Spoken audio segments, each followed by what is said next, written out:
three missing Montgomery College students continues in Frederick County. And I got to play with your wand. It was great. Definitely fun. Oh, keep going.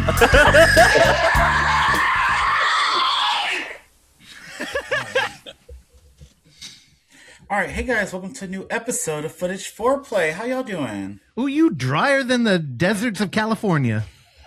Well, after that long-ass episode talking about books, you would be too. Oh my god. Drier like than books. all the women I've loved pussies. Yeah, Okay. Very. What? Yeah. Anyways, so how y'all doing? Evan, I'll start with you because you over there with that watermelon vodka. How you doing? I'm good. I'm just staying busy. I've fucking been hanging out with Ellie. We watched some more. I won't review it on the show. Maybe when I get done with the whole series, I'll talk about it on here. But we have been watching some more Stranger Things, and we're on season 4 now, so we're getting close. We're nearing the end. Although I will say, season 4 and 5 episodes are long as fuck. They're like movie length, like you said. Like each one is like an hour, 20 minutes. So, but I will say it's good. I wanted to know going into season 4, like what the fuck happened to Hopper, and I still haven't.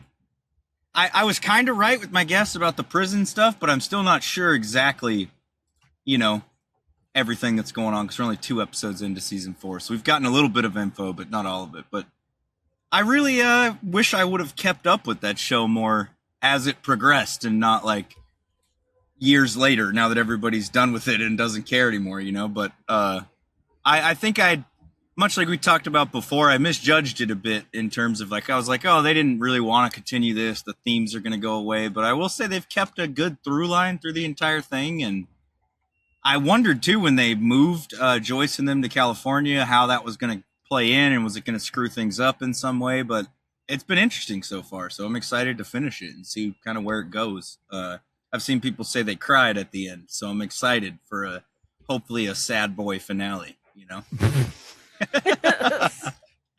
But yeah, other than that, I've just been working, doing a bunch of stuff for David Shields right now.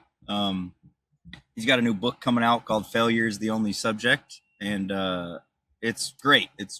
I think I might like it. I've talked about reality hunger on here a couple times, but I think I might like it even more. It's sort of a book about doc films, so like documentaries, but it's not really film criticism, because the way that he discusses all of these movies is his personal life at the time and how he relates to the movies through what was going on in his life and how he saw it or why he saw it. So it's a really fascinating way to sort of tackle a criticism angle, if you will. Because he does talk about the movies, but it's ultimately about him. So it's a pretty cool mixture of memoir and film criticism.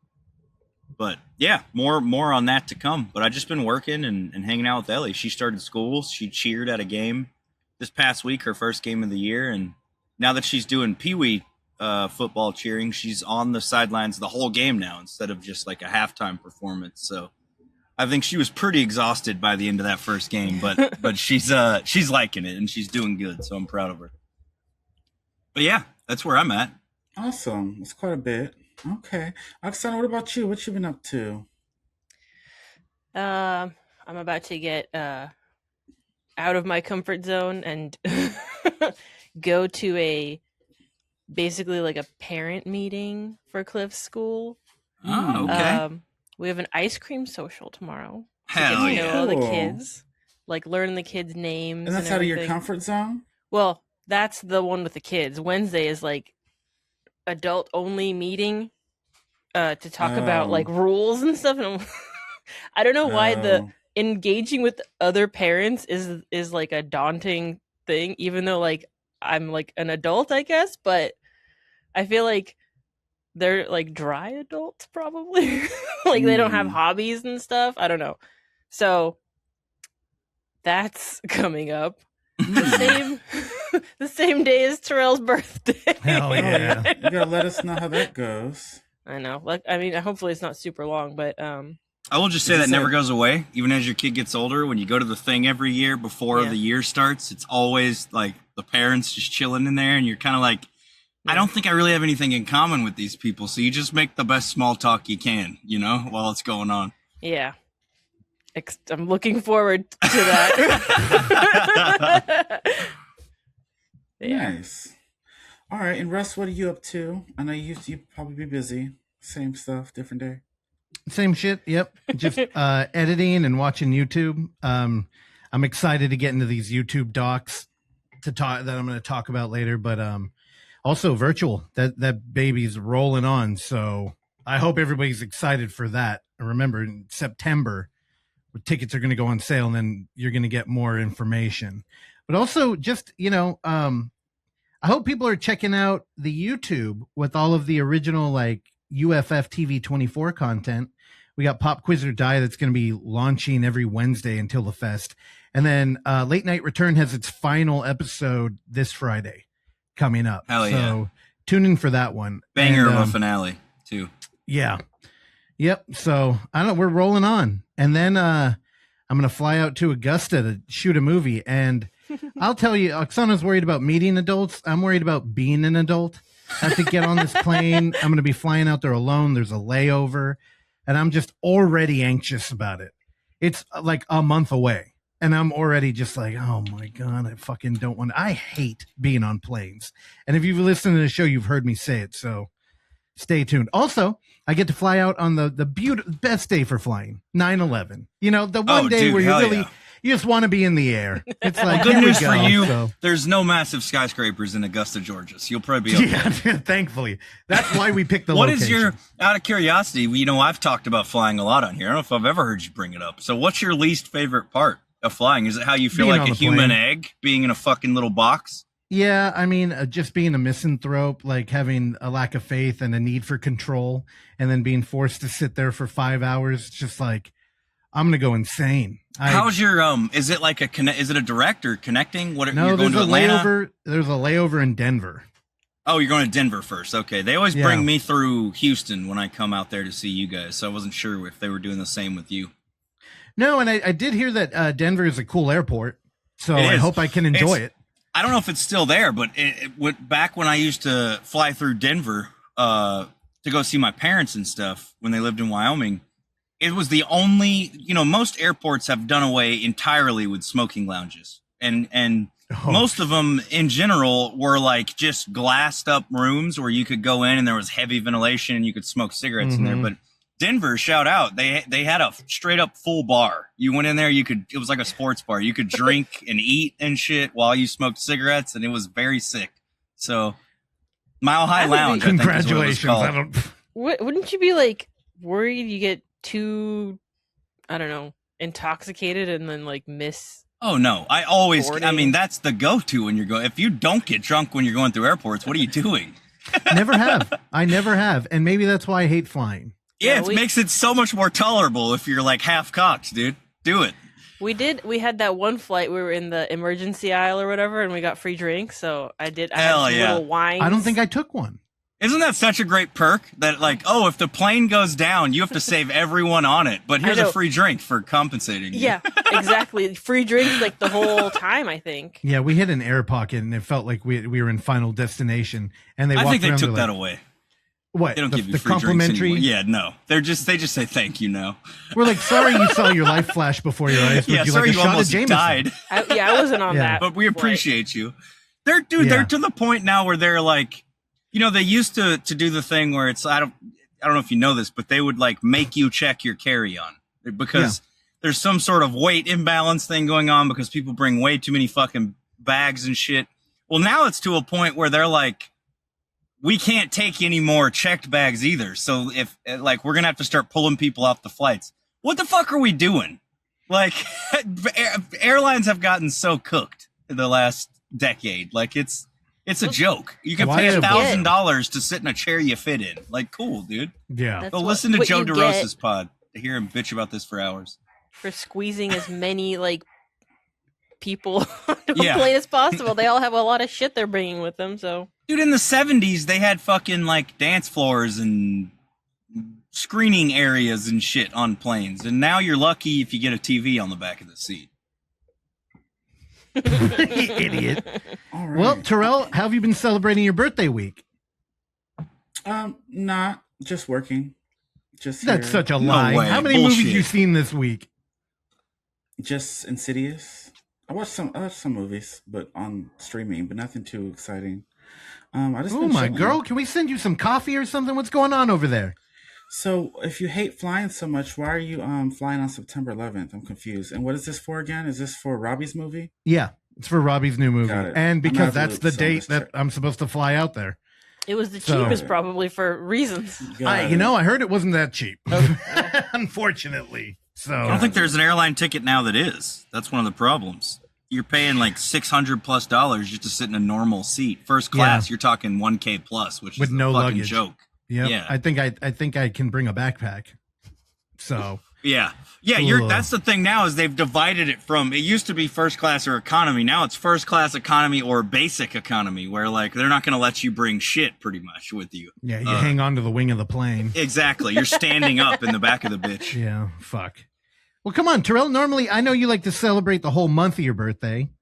So I'm sorry Yeah. you had to pause the celebration to come here, but I'll try and we'll try and entertain you. We'll be good if Evan mounts off again. I don't know that mute I've him. ever a minute in my life entertained Terrell. I try. You got a smile out of him there. Well, use code FOREPLAY to There we save go, 10% on your purchases at OnlyFoundFootageFans.com. Period. Hell I think yeah. he restocked. I hope. Yeah. Who knows? I He said haven't he been was on something there. like that. I don't know. I haven't been on there either. But I'm gonna that's have to it go for buy me. something for $20, I guess, to end up paying him back. Yeah, we got to get Terrell something off. off there. Because Oksana had mentioned going to the Spirit Shop, which is very close out here to us now, thankfully. Now it's open, yeah. In a building Terrell used to work at. But I was like, don't you dare buy this man something from there. That is the worst idea ever. And too many times have we gotten him something and he's like, I already got I that. know. Yeah, so take two. Again, late night return, Pop Quiz or Die hitting YouTube. Every Wednesday is Pop Quiz or Die up to the fest. And on this next Friday will be the last late night return. And then we're moving into Twitch. Of 10 next year's coming up of X. So submit your movie. Get ready. It's only going to get more expensive. Are we still in early bird? I think we are. I don't know. I think it's just regular. I don't Okay, know we if might be have- in regular still. There is a late fee. So beat that. Then UF 24 hour 26 is October 2nd and 3rd. This is going to be a lot of fun. And I know I keep teasing it every week, but man, we're really creeping to maybe a 48-hour runtime. We're not there yet, and I haven't crunched the numbers, but it's looking like we may get to that line. So maybe, take the Sunday off too. We need And a then, meth sponsor, dude. Yeah, okay, you work on that. Get your old connections together. See if the motorcycle game's still operating. A Baroque Film Fest, November 2nd. We'll be out there. We'll have a table. If you want to get your hand on an Uffy plushie, I'm sure we'll have that. Not sure what the rest of the table will be like. Only Found Footage Fans have some ideas, but until I see them executed or laid out in front of me, we'll just have another chair. You can sit there and talk to us. Tuck chair at the table. Yeah, it'd be in the corner. Presented by OnlyFoundFootageFans. Well, y'all know what that music means. It's time for the coffee table, a segment where our sponsor, Only Found Footage Fans, creates a complicated game that results in Evan watching and reviewing an in-roll camera movie. Last week, Evan was supposed to, again, I don't know if he did. I'm hoping he did. He was supposed to watch a movie. This time it was called The John Perkins Tapes, which you would think, I came into that so strong. You just would think that I'd have it pulled up and ready to roll. And what do you know I do? This is the recovered footage of serial killer John Perkins, who filmed his victims creating what he believed to be artistic videos. All right, Evan, what's the verdict? The verdict is that Only Found Footage Fans might be the one who needs to return to school and do more homework. Because I have already reviewed and logged this on Letterboxd. I noted on said episode where it happened that I didn't quite finish it, but would be finishing it after, and I did. And then I logged and rated it on Letterboxd and linked the episode. And it's exactly what I said it was going to be. It's fucking ambient bullshit until the end. And also, fun fact, Only Found Footage Fans, this is no longer streaming for free anywhere. You have to pay to rent it, which, How much? full disclosure, $20? I did not do. I'm not paying money to watch a movie I didn't like the first time when I watched it for free. Apparently Sid and Vic Lucero, good band, Lucero. I don't know. They're into the guy doing artistic ambient videos of dead bodies in homes where he's gonna kill people. And this might be one of the biggest nothing burger type movies that we've ever covered for OnlyFoundFootageFans. So much so that it got removed from every free streaming platform. And I don't know, it's not my thing. It wasn't my thing then, and it definitely wouldn't be my thing if I had paid to watch it again. It would have been less my thing if I had given them money to watch it. Wait, and the fact what do you that mean he's it's been removed? Do you think it was like physically removed? Like they showed up at the director's house and... It used to be on Tubi. It used to be on Fossum. It used to be on tons of free stuff, and it's no longer on any of them. Because I was going to do my due diligence and watch it again, even though I had seen it. But I was not going to pay $4 or whatever the fuck to watch it again, because it's not on any of those anymore. So I don't know what the story is behind that of why it got removed. But it's not on any of them. Tubi, Fossum, none of them. They all say, like, notify me when it comes back. So I don't know if John Perkins was too depraved for them. I don't think so, because like you just saw in the trailer, it's a lot of landscape shots as much as it is violence shots. Yeah. But yeah, I don't, there's not much to say here other than that. Why didn't you check and see if I had, watched it? OnlyFoundFootageFans. That's what we love. Stoke the flames of the internet hate. Okay. Also, what would you rate it? I feel that I gave it a 2, and I'm going to stick there probably. If I had to pay to watch it, it probably would have went down. But I will say, this is a strange game that we're playing here, OnlyFoundFootageFans, because as I said in a private group chat before this episode was recorded, you're sort of cutting the legs off your own segment here. I don't know how this is helping you in any way. We should probably all be reviewing a movie together so that there's more momentum for people to maybe watch these. Because I feel like they probably didn't care about John Perkins tapes the first time. They definitely don't fucking care about it now, a year later. Fun fact, that was episode 24. We are like 178 episodes past that now.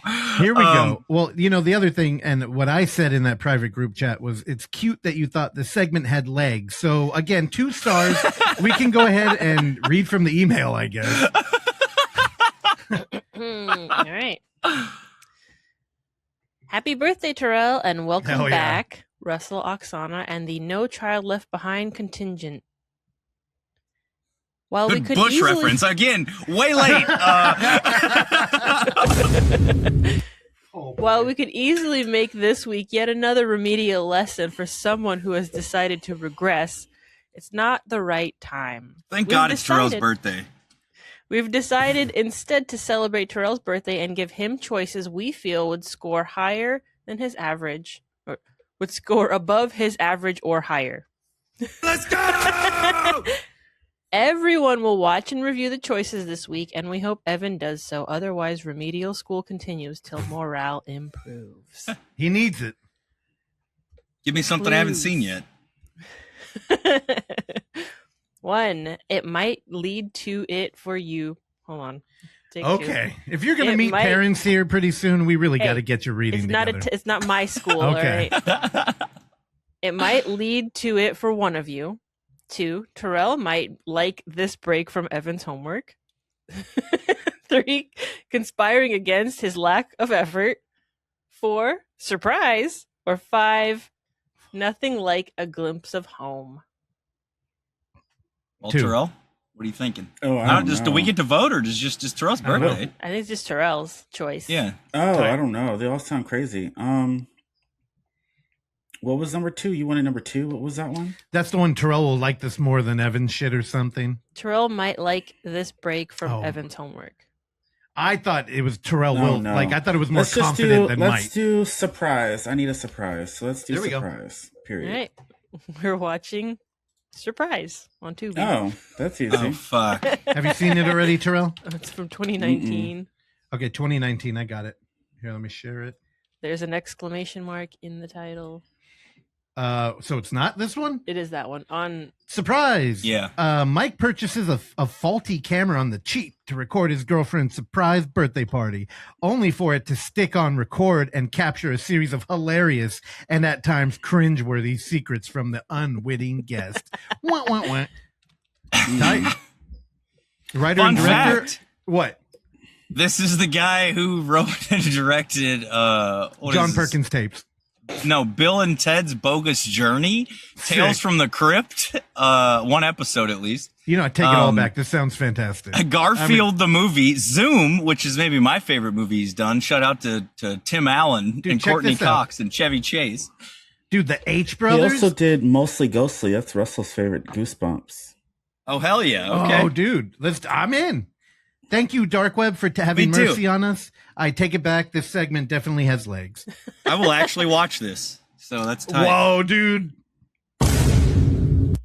Hell yeah. Surprise! I'm going to watch it. Surprise. Nobody believes you. All right. Well, look at that. Whoa, click on that guy. Look at image 2.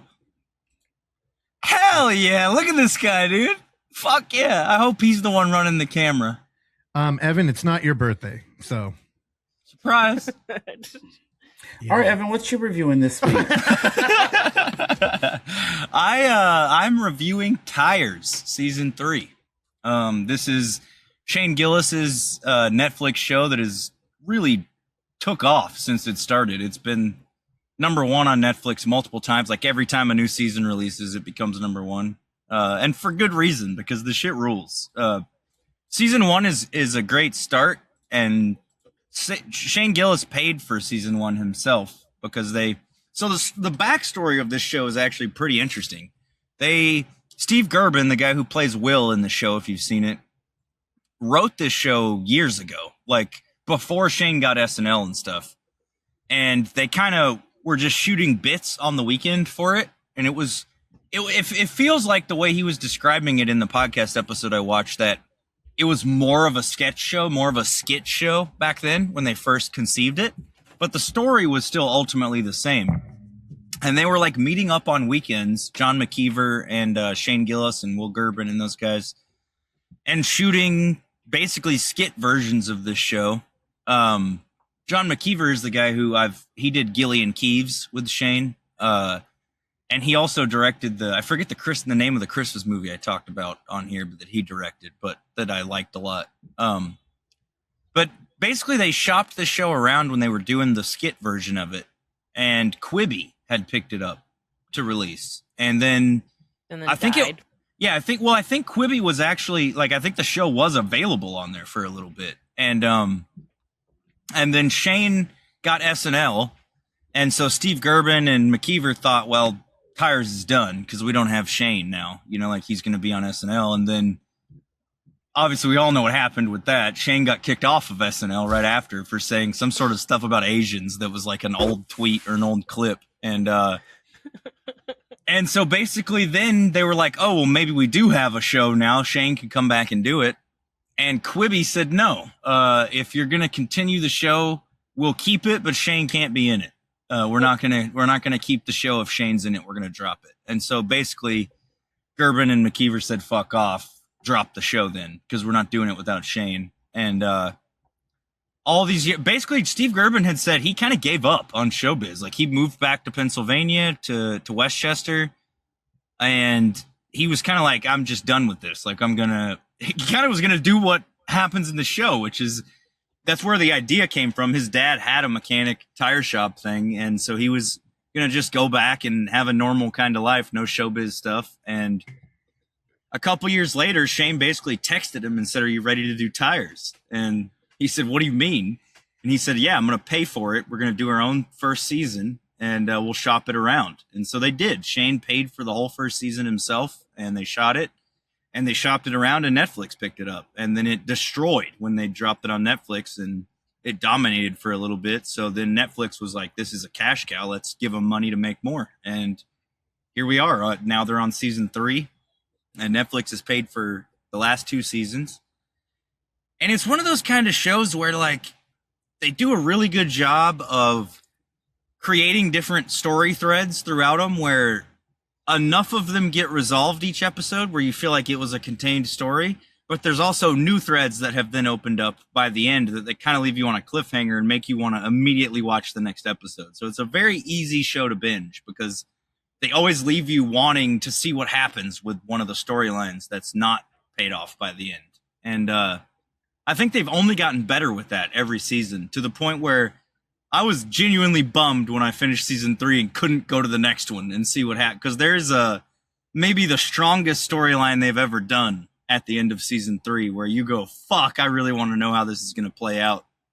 And so I've talked about the show twice on here now. I've reviewed both of the first seasons, and it's still, with season 3, giving you the same kind of stuff in terms of very funny bits and lots of comedic moments throughout, but also delivering characters that feel relatable and like people that you are rooting for and want to succeed, even though they're kind of shitheads, you know, and they're kind of, I don't know, they say and do a lot of things that are super un-PC and feel like real people, you know? So I think it causes you to get invested in the show more, because they feel like guys you would meet at a mechanic shop, and it really works the way they do it. And they've done a good job with having like guest spots and having different comics come in, Ron White and John Lovitz and all those kind of big names who pop up for a minute, you know, and do Evan, you're not the only one that's tried to push me onto this show. Clark has tried. He's like, dude, just give it a chance. It's so good. He knows I love John Lovitz, and he's like, dude, it may be one of his best roles ever.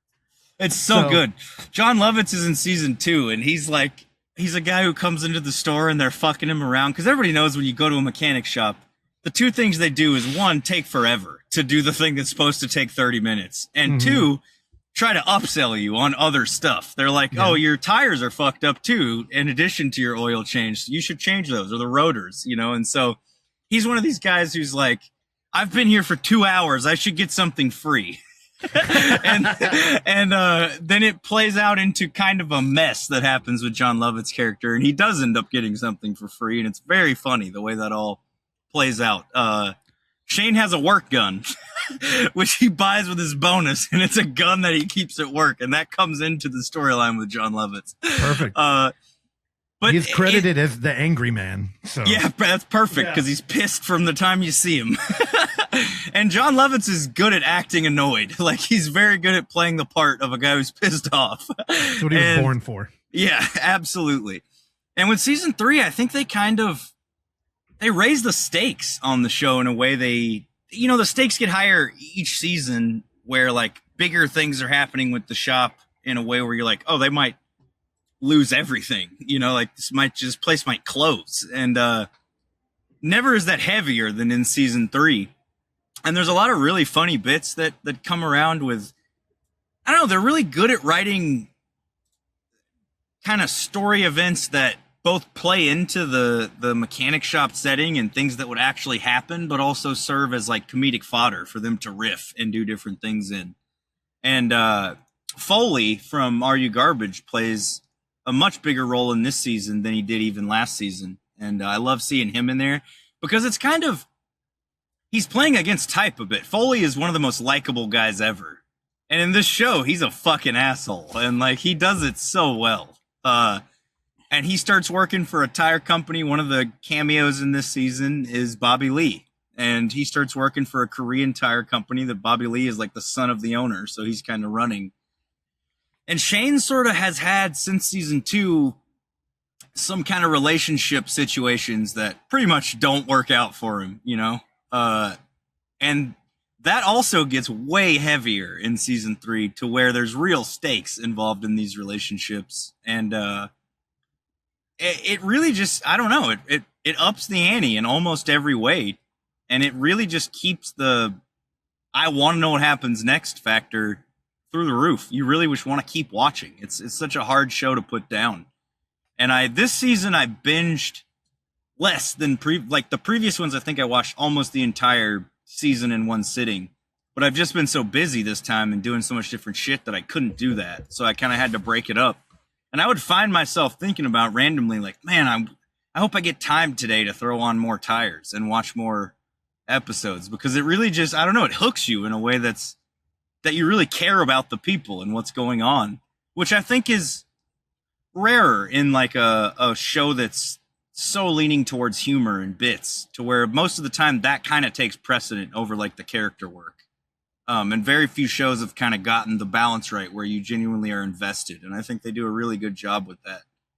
And I'm kind of hoping that since Netflix is paying for it all now, that there's less time in between seasons and that they like shot 2 back to back or something, and we can get on to season 4 pretty quick. But I'm hard in on this show. It's a great fucking. It's maybe my favorite like newer TV show, because I don't watch a lot of shows because they're such a time sink. Usually, it's like I would rather just watch a movie in those time frames. So. That's one compliment I could give it to, is that the episodes are never longer than 30 minutes. They're always like usually between 20 and 26 minutes. And that's including credits and stuff. So you can knock these out super fast or throw one on if you don't have a lot of time. And they managed to pack a lot of punch into those short run times. So I honestly, it's one of the bigger shows around right now in terms of numbers, but I honestly can't recommend it enough. And I get why it's so popular, because it's just really well written, and all the characters are performed well. There's good storylines. Dan Soder pops up in this one. They consistently kind of add new cameos and new people who are in it, and you have fun seeing like who's going to show up in the next episode and how is their character going to develop and play into the overall story. So, I mean, 5 stars on this season too. I mean, I've watched the first 2 seasons probably 2 or 3 times now because I've showed friends the show and stuff. So I'm sure I'll do the same thing with season 3 because I'm super invested and I just like the show a lot. So I'm excited to see more of it. You're muted, Russell.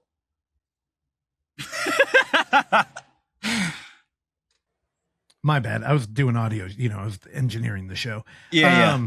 But all I was saying is I did not like season 1. You did watch season 1? Yeah. I think it gets better and better each season. Yeah.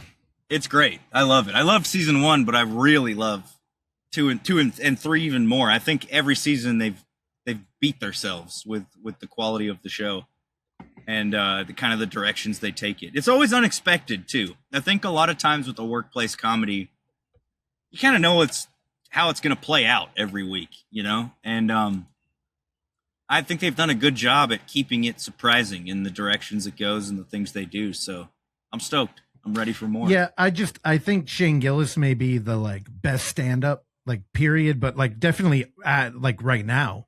And he's got a ton of momentum. I'd rather watch him on stage than like in this show. I will say he turns in though some dramatic chops in a way that I didn't really think he would have. You said, he's one of the best stand-ups around right now, and he just broke a record like selling the most tickets of any stand-up show. And yep. Like over 79,000 or something. Yeah. I think they really benefit from turning his shtick and his vibe into this show, where Shane Gillis's whole thing is he feels like a dude you would know. Yeah. He feels like an everyman in a way. And they lean into that with the show and the part he plays. And I don't know. I think it's a really smart, clever, like the way they play out all the bits and the way they feed into the story is just really good. And I really think McKeever doesn't get enough credit for.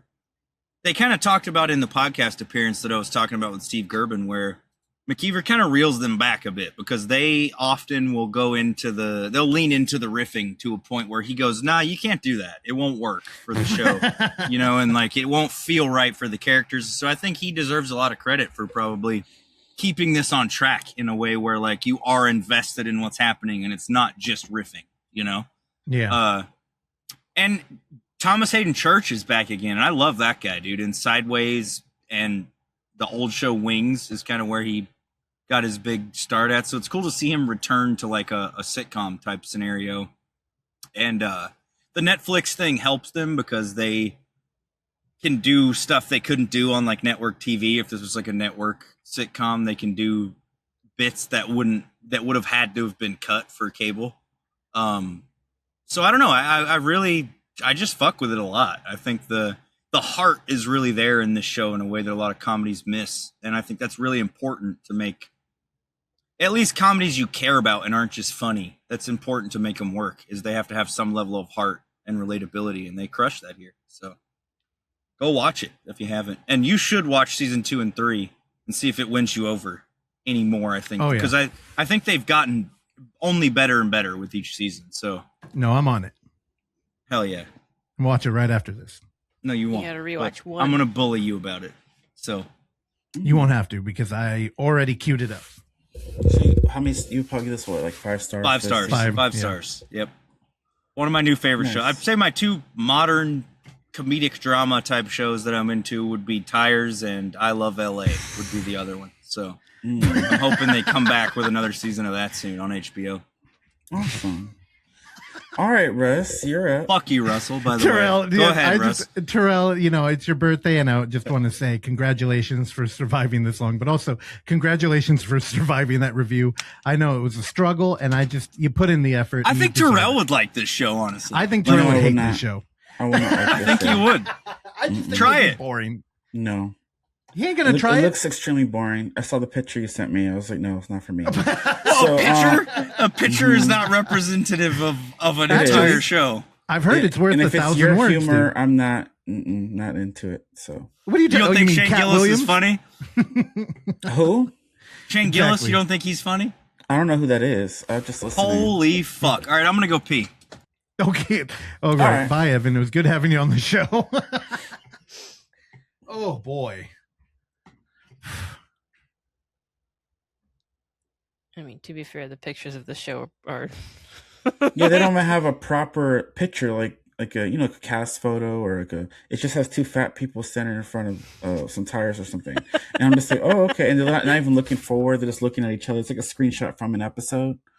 So it just threw me off. I'm like, oh, they didn't Hilarity put enough. ensues. They didn't even put enough, nothing into their promo. So I'm just like, oh, okay. I guess the names speak for itself. Like you mentioned the Gillis person. Like I probably know who it is if I seen their face, but I don't know who that is. He was the host of the Cat Williams. Williams, or of the fucking blanking, the fucking Netflix roast you just watched. Oh yeah, Kevin I like Hart. those. Oh, He was the okay. Kevin Hart roast. Yeah. Okay. Yeah. Nice. Yeah, I mean, honestly, the show's geared up for him because if you look at IMDb, it's all the fucking current comedians right now. Got Then it. John Lovitz, who's from The Critic, shout out. Yeah. Yeah. I'm sure it's good for that type of person, but me, I don't know if I could sit and watch that. It might be boring. I don't think you. I didn't like the trailer part, boys. I didn't like none of that. Too boring. For me, it's not funny to me. Sorry. Yeah. You'd probably have fun in and out, but no, you wouldn't want to watch the whole thing. All right. So what are you talking about? I am going to do a better job of not boring you to death, even though I am going to talk about Oh, it's 3 fine. documentaries. It's not gonna- I'm going to keep it shorter than that too. I promise you guys. Spoiler alert, he won't. Oh, damn it. I will. So again, last week I teased it in hopes that maybe people would check them out. Again, YouTube and documentary, it's kind of like oil and water, because when you think of YouTube, you think of not film, not even movies. You think of YouTube. It's almost like a derogative term. And that's why if you listen to this show and you like found footage horror, whenever a fucking vlogger, live streamer, content creator is represented in a movie, they're an idiot, they're immoral, and they're usually an antagonist, even if they are the protagonist. And you can just feel filmmakers punching down on what they think is the enemy. And then, here we are with Kane Parsons and Curry Baker and, Barker? Barker. Thank you. And it's His dad's making a movie with Dane Cook, by the way. Curry Barker is. Fun fact. what the fuck? Okay. Yeah. I can't wait to hear you review it. So again, I do want to, my goal here is to talk about these 3 very different documentaries on YouTube, kind of juxtapose them against what a documentary at a film fest would look like and why there's an air of authority there. And also just explore what a real found footage horror movie would look like. So I think where I want to start is with Reckless Ben. I did tease that last time. I do believe it was the day it came out. And again, he's moved away, not completely from the Lego saga, but he put up a new video called I Went Undercover in a Troubled Teen Society. And the reason I think this is important is because there's so many found footage horror movies where, we have a protagonist breaking in somewhere. And if you've seen Butterfly Kisses, which anybody listening to this podcast, you should have, it's recommended. It's on the test. So if you're taking this class, it's required reading. And in that movie, they have an interview with Eduardo Sanchez, of course, of Blair Witch fame. And he makes a comment about how found footage movies all kind of have this one pitfall where the camera just happens to be rolling at the exact time all the time. Everything is captured. And I think that's important to frame with YouTube because, you know, I do contract work as a editor for YouTube, which is very different as an editor for film, where you're just cutting to get there's storyboards with film. There's a plan. Where this is like, I went to Epstein Island and I didn't get caught. Here, take this 5 hours of footage and turn it into a 10-minute video that's really punchy and fun. And it's like, it's a kind of different beast. And it's one that requires a team of usually one to learn how to tell a story through music, which is kind of what I'm learning now, or to like learn motion graphics or animation or all these things that would not traditionally be an editor's job. And I think Reckless Ben may be the king. He recently did an interview with Andrew Callahan of Channel 5 News. And there's a moment in there where Courtney Love pops up, and that's a fucking found footage moment. It's like, get this ghoul out of the room. But in another part, Andrew's telling him, hire a team of editors. Which, fun fact, I did talk to Reckless Ben at one point and tried to get in there as an editor. I was thoroughly rejected, as I should have been. I sent him a bunch of corporate shit that is just not what he was looking for. And, you know, he more sat like there. Dickless Ben, am I right? Got him, dude. So I'm kind of, it's funny because when you're a content creator with a giant platform, again, at the time when I first brought this up, this video had 1.8 million views or something. A week later, it is now 7.1 million, which is, it's hard to get those numbers even if you're releasing in a theater. So it's like, you know, what is really the new way to watch a film? And again, I want to frame this as a real life found footage horror movie because part of breaking into this school is getting into the school, which they call it like a high, what is it when you have like a prison system that's like high security? No. Yeah, there's something there. It's like a security max or something. And I want to play one part of this where they're talking about how to get a camera in. And I think it's worth kind of like taking this in because here's something in found footage movies that we just never really hear about. And when you do, it's kind of like brief. But here, let me share my screen and do this correctly. So here's a little bit from Reckless Ben with video if you're watching. 6 right now. We have 3. We have like an hour to figure this all out. How are we gonna get the spy cameras in? Yeah, we probably should have figured this out sooner, but we definitely can't use the spy pen Sheldon's been using because they don't let students use pens here. Pens, scissors, pencils. They are not allowed pens. They are not allowed scissors. They're allowed golf pencils. The only spy camera we thought would work was the spy camera button. There's only one problem. I remember Sheldon telling me that if I go in with spy cameras, I'm definitely getting busted. They're gonna notice you having spy cameras, bro. You can't even shower without them standing 10 feet away. So I thought the best place to hide the spy camera would be to make a hole in my shoe. But Sheldon was very adamant that even if I put the spy cameras in my shoe, they're still going to find it. It's crazy. It is literally like a Supermax fucking prison, dude. They strip search you. They search everything. At this point, I would just keister it, like, honestly, literally, like. So what he said there was, I would just keister it, which he's talking about put it in your butt. Mm-hmm. And the problem there is that they would want him and, you know, figure it out anyway. So I'll spoil a little bit. What they end up doing is because they have a little window because he lied to them to get him in because he didn't have, I think it was a $1,500 a day fee to get into this fucking school. And they didn't have that money. And he talks about how YouTube demonetizes like almost all of his videos after they go up because of all the lawsuits he'll get. So they lied and basically were like, we'll put it on a credit card, but you know, I'm going on a work trip. So he's got to come in right now because yes, Reckless Ben was pretending to be 17. And fun fact, the reason he was going to this troubled kid school is because he said his father thought that he was having gay thoughts. And yes, in 2026, that's a qualifier to be in a fucking school like this. So what he ends up doing is they get a bunch of bags of Doritos. And the plan is that his buddy who got hired as a teacher there, which is its own fucking nightmare of the little screening they did for this dude.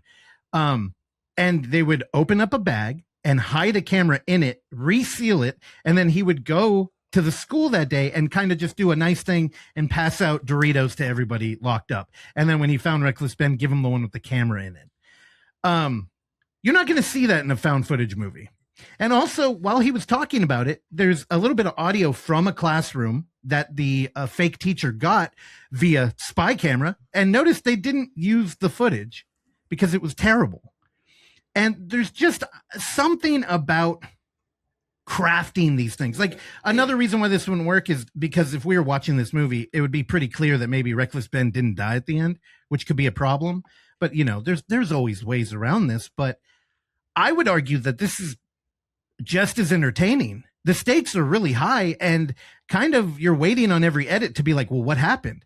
I'll spoil a little bit more in hopes that you'll watch it, but he does get in, and they put him in solitary confinement for nearly 2 days, almost immediately, for having done nothing. And then he ends up getting the camera, and I believe they don't use any footage, and he gets audio, but they let him out for like a little bit of time to play basketball. And they have like a 15-foot chain link fence behind the basketball hoop, and he shoots it over the fence and goes like, oh, fuck, the ball went over.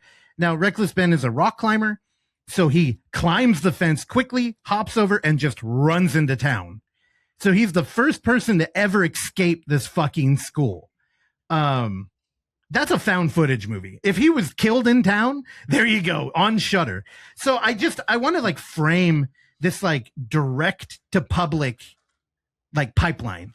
Like, there's no studios involved here, and you kind of get all of Reckless Ben, who I do believe at the point of this movie is still the editor. He's still editing all of it. So yeah, I know, found footage fans, like, dig into that. I know he's so popular right now, you're probably already checking out a little bit, but the next documentary I want to talk about is pro wrestling one. What? How many stars? I don't know, 5. Who cares? It's again, you know, that's fair because it doesn't even feel like it should deserve a star rating because it's content, right? Like, that's, I hate that word.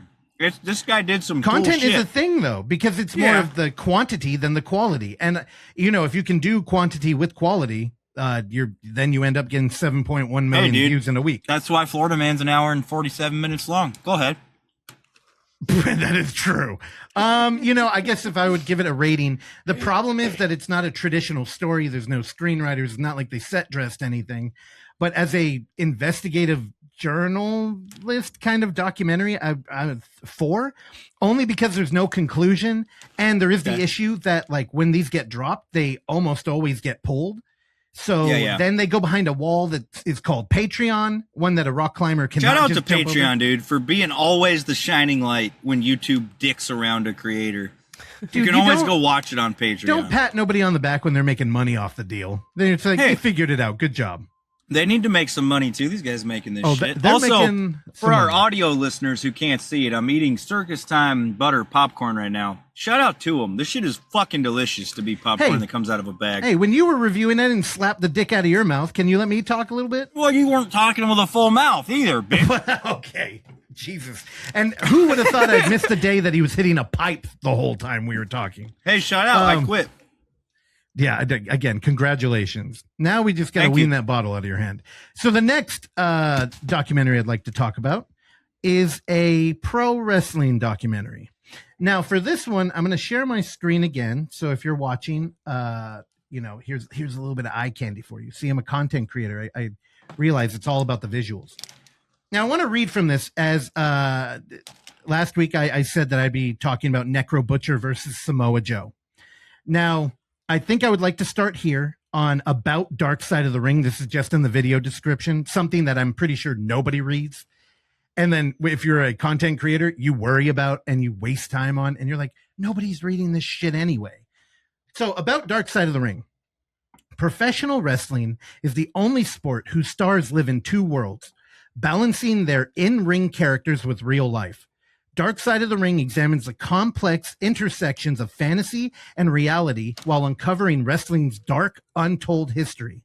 Season 7 goes deeper than ever with a 3-part odyssey into TNA through the eyes of Jeff Jarrett. Again, that's a side thing, but I haven't watched that. And as somebody who did watch TNA, when Dixie Carter kind of came in and just took over, it's like, what the fuck happened back there? So I'm excited to get into that one. Again, I'm going to skip a lot of this sentence, but it says, and a gripping breakdown of the violent clash between Samoa Joe and Necro Butcher. Now, I think one of the... What happened with Dixie Carter? Did they drive old Dixie down?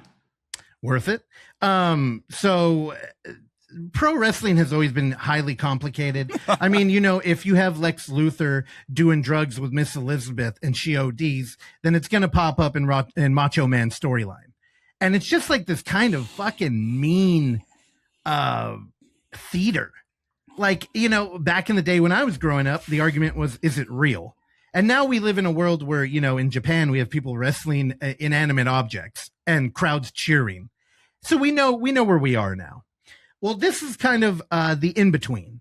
This is like the late 90s, I believe, where at the ECW arena, which held maybe 200 people in Philadelphia, there was a match that had an incredible hype, even before like the internet was really the platform that you would promote stuff.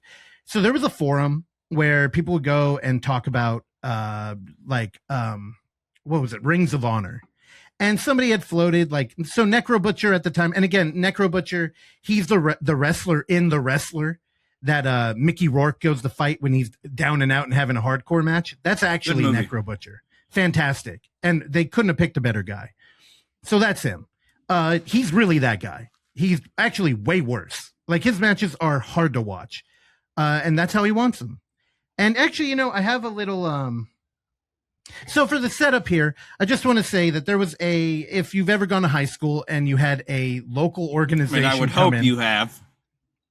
If you've had a local organization, can we get a rim shot for him or something? These jokes are, this is like tires. I'm like watching tires right now. Good show. If you've ever had like a local organization come in and kind of just like, have 40 people out there watching them wrestle. It's one of those. I think it was at an old folks home where Rings of Honor said they would be sending people out. And then Necro Butcher and his tag team partner came out, and Necro Butcher talks a little bit about this. And he's like, when you hire me, you get me. And I don't give a fuck where we're fighting. We're fighting. And my brand is all I care about. And I'm going to give you a match. So Rings of Honor sent out their bench warmers because they're like, this is like a nothing show. There's like children and grandparents here. Like, let the little guys go out and like learn a little bit. So Necro Butcher dismantles them. Like one of them in the documentary talks about blacking out 3 times during the match. Like, and again, Necro Butcher is described as a guy that when he throws a punch, the audience hears it because it's a real punch. And again, I think this era is kind of behind us now. Like, people would be mad if they heard this. And I'm sure that there is a hardcore scene still on the East Coast, and they're probably still doing it. But it wasn't like this. And so what happened was that this match kind of became a little infamous due to a conversation on a forum. And somebody was like, dude, he fucking killed them. And, fast forward a little bit, but Samoa Joe gets booked to wrestle Necro Butcher. And everybody's saying, dude, he's going to kill him because he wants revenge for those boys that he fucked up. Like Rings of Honor sending out their mercenary, and he's going to fucking teach him a lesson. And this is where like the documentary really like takes off because, here, let me just give you a little bit. I pulled some clips for this one. Here is Dave Prazik. He's a color commentator talking about like the buildup here. Everyone in the locker room had the same questions as the wrestling fans did about, do they really hate each other? Is this going to turn into a real fight? What's going to happen? Now, if you don't watch wrestling, you might be like, who gives a fuck? It's fake. And it's important to note that even the wrestlers here were like, there might be something real going on. And the best thing that I could relate this to in the modern days, Rampage Jackson's kid, Raja, going out and unleashing real violence in a wrestling match, which not to say that there isn't already real violence. There's just a line. It's an art form. And that's where this documentary excels, because you get to hear Necro Butcher talk about his art form and Samoa Joe talk about his, which professional wrestling and deathmatch wrestling are different, yet under the same umbrella. And these two dudes did no setup before, and they rolled in the ring, and they just used intuition and a silent kind of conversation of like, okay, how's this match going to go? And they delivered one of the most prolific things that wasn't even televised. This was some shit you had to get on a tape trade. So here's a little bit of Necro Butcher talking about verisimilitude in wrestling. I want people to believe they're watching a physical confrontation. So I cut that down. This man loves. Damn, guy has the voice of Will Arnett. Dude, he is the voice of whatever's under your bed when you're a child. This guy is terrifying. And when you look at him, he's got that unique look of any deathmatch wrestler where it looks like he's like old and has like a wrinkly forehead. And it's like, oh, no, those are all scars. This man's been through literal war, like Sabu. And so basically, he also believed the hype and thought Joe was going to come out and fuck him up as revenge. And he saw the one promo Samoa Joe did where he called him a bully. He said, Necro Butcher's a bully, and I'm going to teach him a lesson. Well, in the documentary, he talks about how he was bullied all throughout his high school career and middle school career, and he's allergic to the word. So when he said that, he said he thought about it every day. This motherfucker called me a bully. Well, here's what Samoa Joe thought about this. For me personally, my wife, then girlfriend at the time, she lived close to Philly. So like I literally took the booking because I was trying to get some ass. So Samoa Joe had no idea. He had no fucking clue that people thought he was going to come and rain down justice for Ring of Honor. He literally had a girlfriend nearby. So he's like, yeah, I'll go wrestle out there. And he cut a promo. Like, again, Samoa Joe, I used to hate him before watching this documentary, and I would always refer to him as the Fat Rock, which is a compliment because motherfucker could tear up a mic. And he struck a nerve with Necro Butcher. So he's coming out there, and there's this great part of this documentary where he's talking about showing up at the arena, and all the guys are out front. He's like, hey, what's up, guys? Like, how y'all doing? And they're just like, holy shit, dude. We're real excited. And they're like, are you going to fuck this dude up? And he was just like, oh, yeah. And he was like, whoa, what am I walking into? And just the pre-match where they get with the ref and they kind of talk about what's going to happen. There's a little part where the ref's like, dude, they must have talked no longer than 30 seconds, and they didn't really talk. And the vibe was just kind of like, they're going to go out there and what happens, happens. And Necro Butcher had a lot to gain from this because Samoa Joe, you know, he eventually went to WWE. He's a professional. Like, he's done it. And, yeah, dude, the documentary goes beat by beat of all these brutal moments. And here's one last clip. I understood what role I played in this. This is somebody fighting against all the odds, you know, fighting to break out of his box in the face of this insurmountable entity. Joe's weapon is his killer instinct and his ability. Those are just tools. For me, the opponent, the guardrail, the ring itself, those are the tools of my trade. You don't really have time to be hurt because you have to think, okay, what am I doing next? What am I doing next? Oh, I was trying to find a piece of guardrail I could rip off. I'm going to smash you with the guardrail. Is that like discussed beforehand? No. So again, Samoa Joe, who's basically doing some high level performance art versus Necro Butcher, who literally is looking for parts of the ring to take apart and hit you with.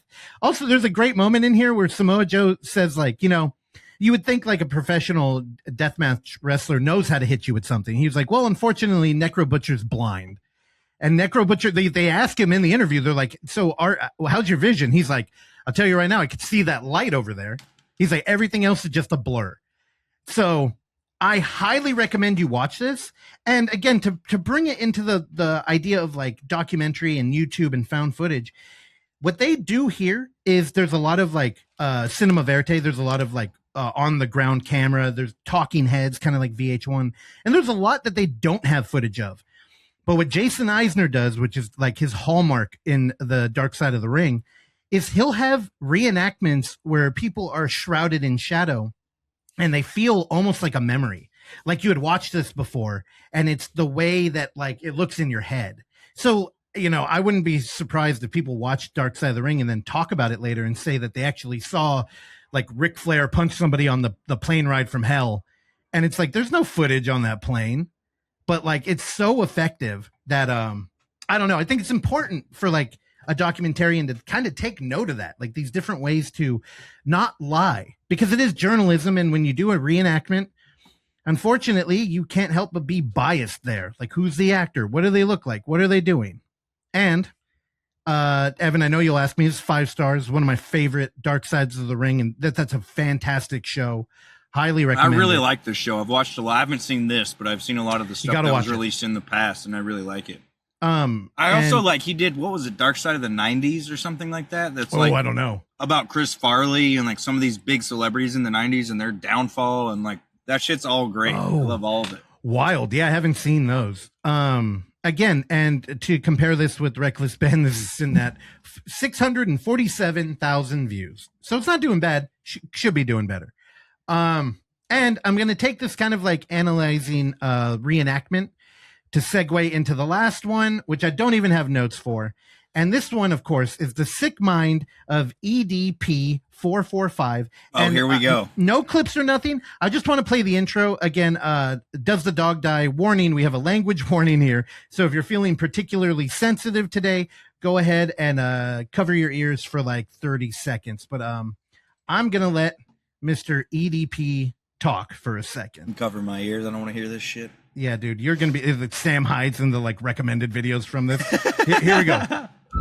Naturally. Everybody watching this documentary, I want you guys to take away and come away with, I am not what the fuck they say that I am. What they say is a pedophile. Ass motherfucking soldier. And none of you fucking faggots can break my ass because I'm still standing, bitch. If you haven't got problems, I feel bad for your son. I got 99 problems and a bitch ain't one. Dude, that's a needle drop. Stomp box, fucking 99 problems at the beginning. Great Dude, needle it's drop. Fantastic. Again, I did EDP see this part because David Dawson, friend of the show, shout out, said I should watch this. I haven't watched the doc yet, but I watched the beginning just to be like, should I? Shout out to David, who hit me up after covering last time, watched all the documentaries, and we're like, dude, these all ruled. So if you don't believe me, go ahead and trust our good friend, who I totally have a sound drop for, and this would have been a perfect time to play it. Damn, dude, finally a good one. A good 3 of them. Now I'm gonna skim around a little bit because one, you get this.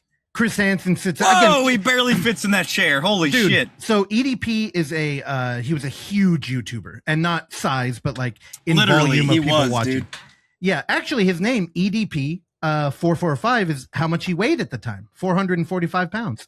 Holy shit! Like he was not eating that pussy at 445 pounds. He was having very high calorie puss if he was. But this man, he was back in YouTube days, if y'all remember, where you could just like point a camera at your face and like rant about anything and everything, kind of like Gingers Do Have a Soul, like that kind of vibe. He quickly rose to stardom. Like, and leave Britney alone. Leave Britney alone. Exactly. Yep. He was like the king of that. And this is kind of a tale of the Ouroboros, the Ouroboros. Not the Ouroboros. Well, that was a weird. I did not mean to do that, but I like it. Anyway, this is YouTube eating YouTube, because what ended up happening is very much emphasis on eating there. There's a lot of eating. It's on my mind. So EDP, he is literally an incel. He had one bad experience in high school with the girl who humiliated him, and it made him hate women. And he, yada, yada, yada, found himself DMing 13-year-olds. Well, unfortunately, he got taken up by another type of YouTuber that's very popular, which is the not Chris Hansen predator hunter people. Okay. So they set him up and they brought him out and they ambushed him. And there's this whole story about like how he got cold feet and he wasn't going to go, even though he lived only 20 minutes away. And they convinced him with the cupcake. At the time, of course they did, dude. No. So here's the thing. At the time, he was just like, I don't know. I shouldn't do this. So he knew what he was doing is wrong. But the predator but there were hunter sweets involved, so of course you gotta go. Well, homie was literally making cupcakes at the time, and just was like, "Fuck!" Took a picture and was like, "Well, at least come over and get a cupcake." So unfortunately, food was the downfall here, and he rolled out and he got ambushed. And they put cameras in his face and they said, "What the fuck are you doing out here? You came out here to meet a 13-year-old, you piece of shit." And he sat there and he confessed to pretty much everything. Yet he's not in jail.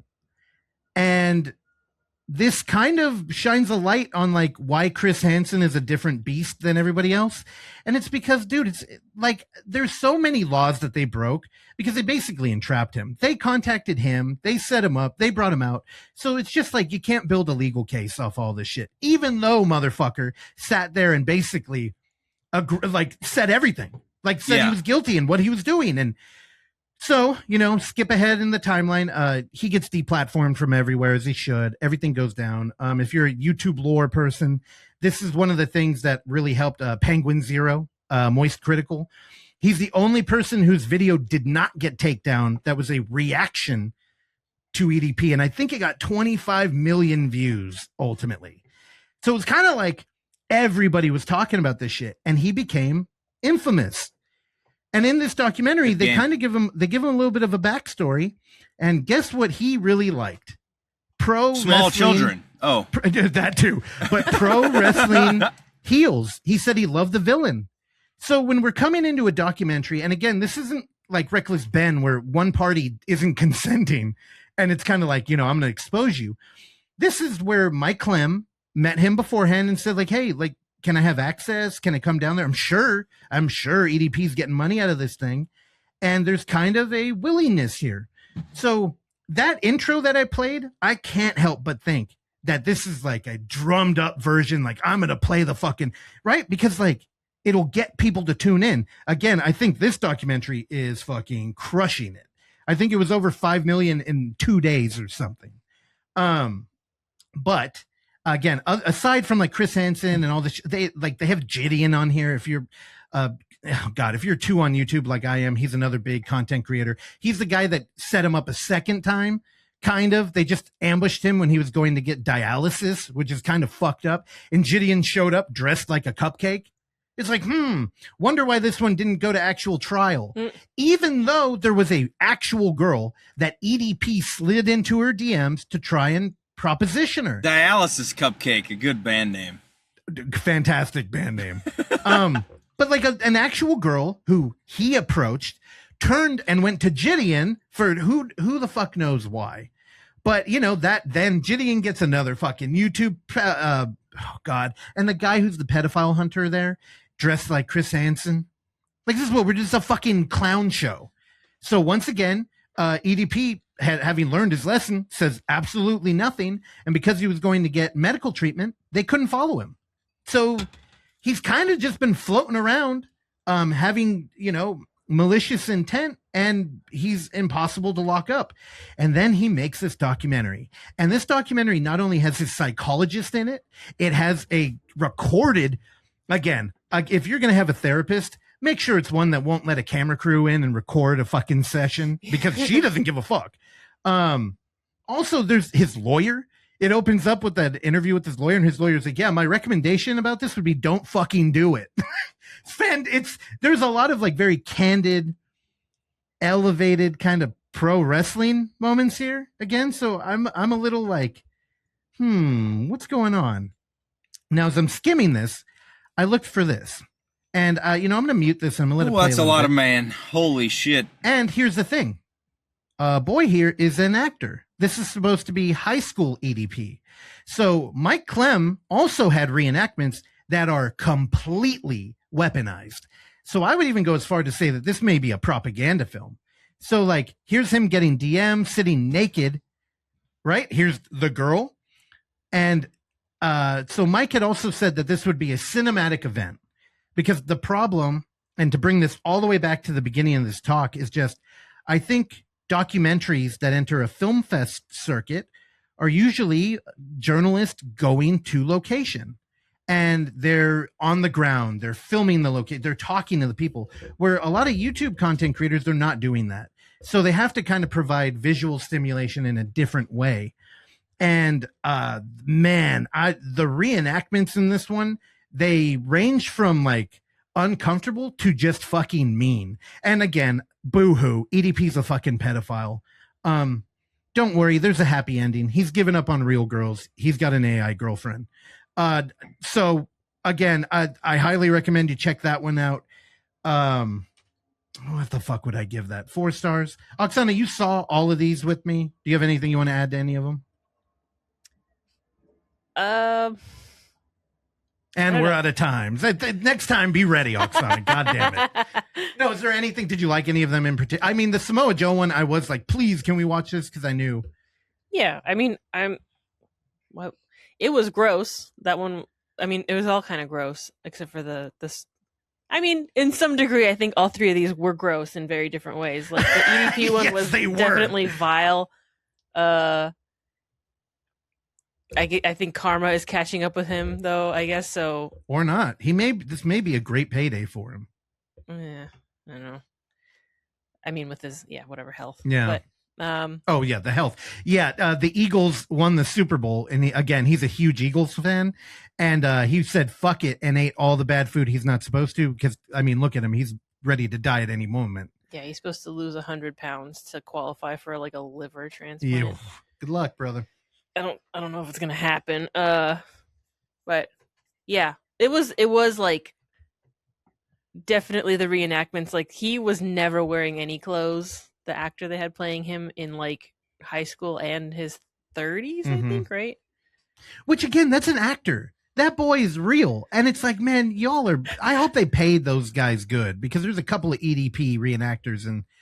They're like naked, and a lot of the time, the reenactment would be against the voiceover. Or he'd be like, "Yeah, I spent all day on the computer," but the computer in the reenactment is a like fucking goon station, like multiple monitors. There's just tissue papers all over the floor. Yeah. There's lube, like an industrial one, right next to it. It's like, we're not exactly a neutral journalist here, but yeah, no, not at all. I mean, not that he deserves mercy, but not at all either. Yeah. Still, I don't know. I mean, I rank them. We'll do that. What was your favorite? What was your least? I think favorite was probably Reckless Ben. Cool. He's kind of crazy. I like his like bizarre ways of like going around problems to like try and fix them, like the chip bag and everything. Incredibly creative. He would not have a career if it wasn't his problem-solving skills. So yeah. I don't know. I think I tried to give you an easy out. I'll go Dark Side of the Ring and then EDP. Good.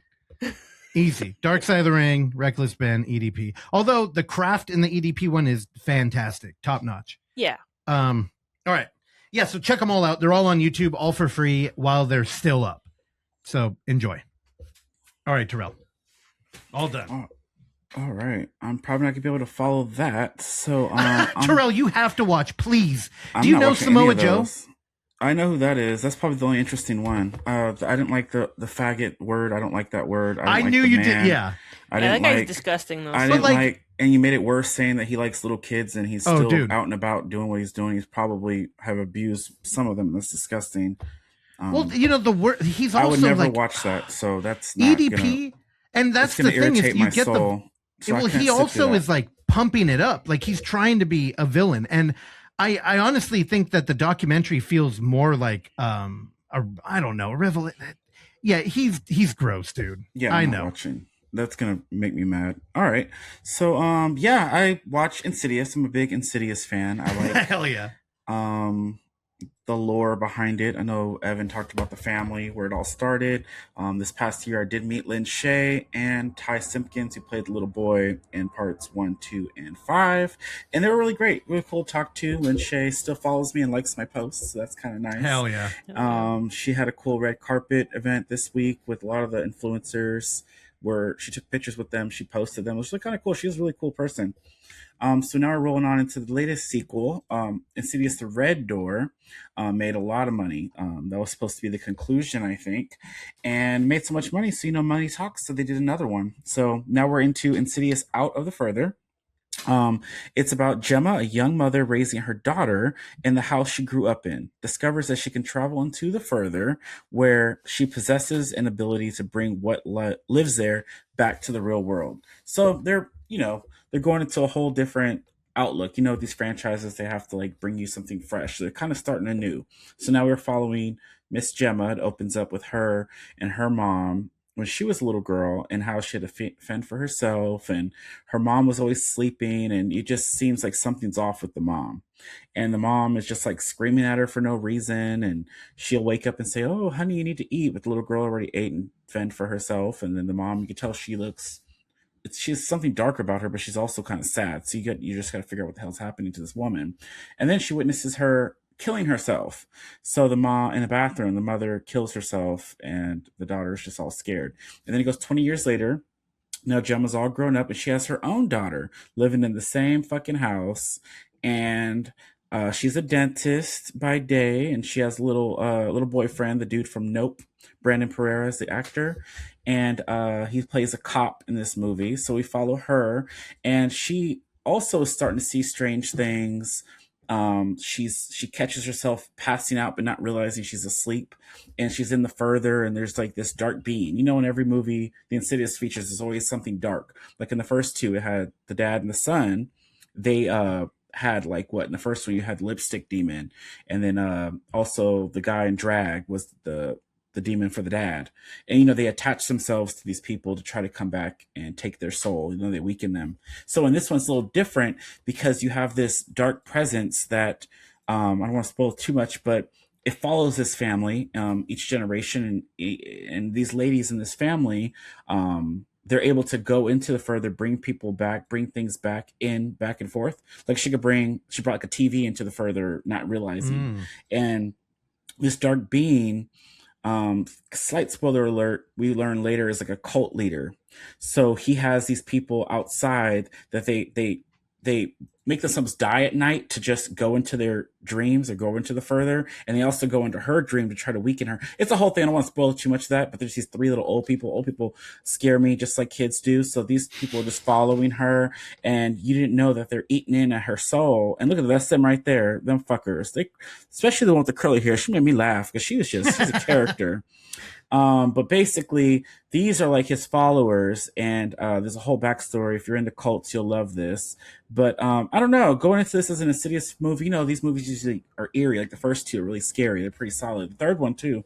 And 3 and 4 were the prequels. So this follows part 5. So this is not a prequel. This is a whole new thing. So basically, as she's going in and out, she's slowly but surely becoming her mother, which is bad because she didn't want to do that. That's what her main thing was. She wanted to give her daughter everything she didn't have. And now she's becoming her mom. So now we learn about the mom's backstory, and maybe she had the same shit that happens to her. And then now she thinks she's going crazy and her daughter's scared of her. So it's just all happening again, and she has to figure this out. While she does this, it gets all weird where she goes into the further. She meets Elise because she's that bad bitch that she is. She does her thing there. And then she meets a tattoo artist who Elise talks through. It's just when it gets weird. This is part 6 in a franchise, girl. Yeah. So you got a girl with braids named Claire or some shit, I forgot her name. And she sits there, and yet she puts on some headphones, and she goes into the further, and Elise talks through her. And she tattoos on the oranges and mangoes pictures of the demons, and tells us, this is where it gets, I told you, it's lost some points for me here. This is, I was like, girl, what are we doing? But I guess, but I don't know, it felt like, and didn't feel like an Insidious movie to me, but I had a good time for what it was. It had the beat by beat. I think there was 2 parts that got me. One part really fucked me up because I'm kind of claustrophobic myself. I don't like being in tight like spaces. Like I'd be scared to be in a coffin or something. I'd probably scream or die or, have a heart attack. But there's a part where the little daughter, Gemma's daughter, has a fort with all these little couch cushions and stuff, and she hides in there and plays. And she crawls in there because she hears something, and she goes in, and then she turns around, and it's a long tunnel. It was almost like the back rooms. Everywhere you turn, it changes. And she was stuck in there with the fucking old ass people running at her. And I was just like, oh, hell no. Like, it was no way out. It was scary as fuck. Y'all gotta watch it. It's slightly in the trailer. I wouldn't watch the trailer, but that part fucked me up. That whole fort was crazy. And then shit hits the fan. I think the third act, you could have went all out. You could have did a whole, I don't want to spoil too much, but it plays around with what happens if the demons from the further come into our world. How does that play out, girl? And I feel like that third act could have been bonkers, but I think they held back a little bit. But I don't know. I thought it was cool. I gave it 3.5. That demon that cult leader is pretty scary, pretty creepy, and his little finger with the little thing, it's nuts. And I like the I like seeing the character being like kind of like weak like, and then for them to come into their full potential by the end. There's a lot of that, and I love that. Like Nightmare on Elm Street 4, which just had an anniversary, is one of my favorites because of Alice and her coming into her own. I don't know, but I liked it for what it was, but 3.5. It's cool, but it's just not like, oh my god, I just love this movie. But it was a cool theater experience. I hated my The people sitting to my right and my left kept motherfucking talking. Like, these Asian bitches over here were on their phone. I'm like, girl, why you buy a ticket to the movie then? Like, girl, why are you on your phone? I was getting a little irritated at the beginning. And then you had these two bitches over here. They were laughing at every scare and jump scare and then talking through it because they were scared. But I liked it because I like 20 minutes in after that, it stopped. Like, it died down because I think they were really in it. Like, and I was glad because I was like, girl, I can't sit there a whole hour and a half of this shit, of this bitches just laughing at everything, because it would have ruined it. It took me out of it. But yeah, I don't know. I liked it. Out of the further, there's the end credit scene. So if you guys are sitting there, make sure you stay through the credits. There's a little Easter egg / end note to the movie, and possibly, maybe there might be a part 7 if it makes enough money. So we'll see. How's it doing? I don't know. I don't know. Let me look it up. Yeah, dude, that shit looks hell of Nightmare on Elm Street. Mm-hmm. Like, did I they got those vibes 100%. Right, because I mean that's like the whole Freddy thing too with 2. Like, he pops out and comes into the world and just kills some kids at a pool party. A better massacre than Pool Party Massacre. Shout out. Yeah, and it's fanfare. It's like you get all the demons from the movies. Like the veil from part 2 is in it. The lipstick demon from part 1. Part 3, the sick one is in it. Part 4, the Darth Maul. Part 4 is villain, the last key, the turn the key thing, that's in it. And then part 5, every main demon from all of them they make a cameo appearance, and some new ones. Even had the girl that walked by in part 1, the one that was like the babysitter or whatever, if y'all remember, the one that goes like this, like she makes an appearance with a shotgun. Yeah, it was cool. It was solid. I liked it. It was just, I don't know, I was just missing something for me. Every appearance is better with a shotgun. I mean, it looks like it's a better pass the torch attempt than what I liked it. Key, he flipped it. Right? Oh yeah, last key was the weakest one. Dude, so bad. 5 was solid. I think I watched that with y'all. The red door, and then now there's this one. They're passing it to Gemma and her daughter. The last one I remember seeing, right? Yep, that's the red door was the last one before this one. Oh no, the key one. No, because you did. Oh, I don't know. Yeah, it's tough. God, I've missed so many fucking like mainstream horror movies. Yeah. I super want to watch New Mom when that comes out. Other Mother? Okay. Different Mom? What is it Other called? Mommy? Other Mom. You're getting close. You're on the right path. Yeah, but I mean, I'm glad Insidious is still kicking it around. I feel like they got to bring back who's the voice from SpongeBob? Evan? Tiny Tim? Is that the music that they play in like part 2? Tiptoe Through the Tulips and shit. Yeah. Yeah, that's Tiny Tim. I feel like that became such a strong part of the brand. Yeah. Keep going, dude. You're crushing it. On the window, that is where I'll be. Tiptoe through the tulips with me. Again, we never talked about this before, but Evan is a eunuch to preserve that beautiful voice. So thank you again, Evan. People pay a lot of money to hear that. They should. They don't. Okay, leave it at that. All right, 3.5. 3.5, and that's what I gave. I looked it up. I gave the red door the same thing. So you take that for what you will. Yeah. But that's I liked it for the. I like my franchises. So, and I love my girl, and she's from Nightmare on Elm Street. Actually, she was the teacher, Nancy's teacher. Yep. I keep calling her Elise because that's her name in the movie, but Lynn Shay. Yeah. God, are they going to do... I know Robert Englund said that he would never get in the makeup again, but I keep seeing conflicting stories about, like, maybe. Have you heard anything, Terrell? Oh, they're doing a new Nightmare movie. But he's not with in him. it. No. Yeah. And there's like 2 scripts. One is a shot-for-shot remake. The other is like a reboot type of thing with a different story and different lore. I don't know. The shot-for-shot remake, I don't really like. I don't like when they do those to me, especially with Wes Craven. I don't know. That's it's even worse when they're like... Shout out to Funny Games, the best shot-for-shot remake there's ever been. Well, I mean, that's a different thing. I mean, that was more It's like the same movie.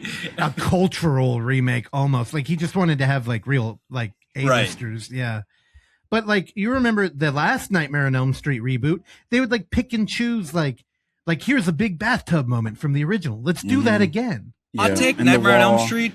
Worst of all the big slasher franchises. Pretty much dog shit in general. Wait, other than a couple what of the entries. fuck are you talking I'm about? not getting into this. What the hell? You're drinking some great shit right there.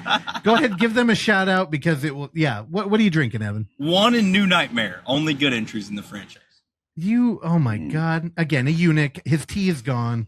He listens to emo music and cries himself to sleep every night. So great, Terrell. I mean, I hella want to watch it. I'm excited to check that out. I'm sure it will be on streaming in a week. So, oh yeah, that's the way things have been going. I hate it. It's so. I'm kind of dying to watch that damn dinosaur movie you covered last week. I want to see that too. End of Oak Street. I love that movie. Good. That movie. Yeah. I watched Anne Hathaway, again. my girl. That was dude. great. That Hell movie's yeah. Really, I like that better than Insidious 6, 1000%. Cool. I mean, it's good to know that homie could return and make another movie. I mean, are people liking it, or is this one of the like? Oh yeah, I've been seeing great reviews for that, fans and critics alike. Tight. All right, I gotta check that out. All right, Terrell, what are we doing on your birthday? Keg stand? Oh no, I'm too old for that. Well, yeah, bullshit. No. Should we just go right to heroin? Like, I mean, come on, we got to get it out of the way. Evan. No. No, actually, fun fact. Never tried it. Seen people do it. Never tried it. Well, what are you waiting didn't for? Seem like my cup of tea. Why? You just go to sleep. Or I a cup just of heroin. Go to sleep I by don't know how myself it's taken. with a melatonin. Like, I don't need fucking heroin to go to sleep. That's all you do is just go to sleep. So.